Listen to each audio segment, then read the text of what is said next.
మీకు తెలుసా, మొన్న కన్న తల్లిని నరికాడు ఒక కొడుకు తాగి తాగి. ఇంకొకడు ఉన్నాడు, 2 భార్యలను చేసుకున్నాడు. చెల్లిని, తోడబుట్టిన చెల్లిని, తల్లిని, నాయనమ్మని అందరినీ పాడు చేశాడు. మాదక ద్రవ్యాలకు అలవాటు పడిపోయి, డ్రగ్స్, గంజాయి. ఈరోజు మాదక ద్రవ్యం ఎంత విచ్చలవిడిగా వ్యాపిస్తుందంటే చిన్న చిన్న పిల్లలు కూడా గంజాయికి బానిసలు అయిపోయారు. చిన్న చిన్న పిల్లలు గంజాయికి బానిసలు అయిపోయారు, డ్రగ్స్కి అలవాటు పడిపోయారు. లెటర్స్ చెరిపే వైటర్ ఉంటుంది చూడు, వైటర్, దాన్ని కూడా క్లాత్లు వేసి పీల్చే పరిస్థితికి వెళ్ళిపోయారు నిషా కోసం. చిన్న చిన్న జీవితాలు పాడైపోతున్నాయి. ఎక్కడ మనకి స్వాతంత్ర్యం? ఒక రకం కాదు, విచ్చలవిడి వ్యభిచార పాపం. ఒకప్పుడు భయం ఉండేది, ఈరోజు భయం పోయింది. విచ్చలవిడి లైంగిక జీవితం కామన్ అయిపోయింది. వాళ్ళ ఇష్టం. అది చిన్న చిన్న పిల్లలు చూడండి, వాడి వయసు ఎంత మీకు తెలుసా? మీకు తెలుసా?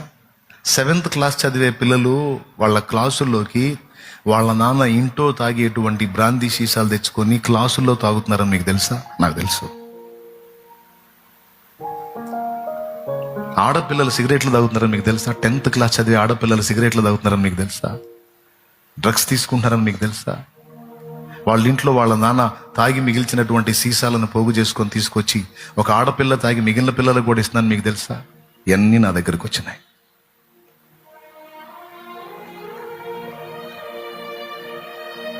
ఈరోజు సెల్ ఫోన్ వచ్చింది, అశ్లీల చిత్రాలు విచ్చలవిడి లైంగిక పాపానికి కారణమవుతున్నాయి.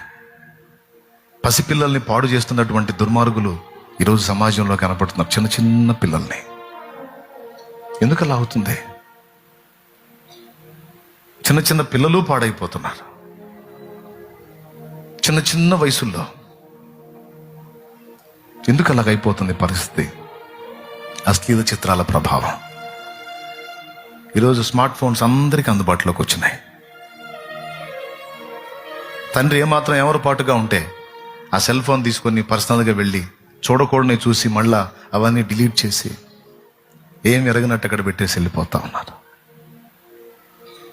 అంతెందుకు, ఎవరికి వాళ్ళకి ఫోన్లు ఇచ్చేశారు.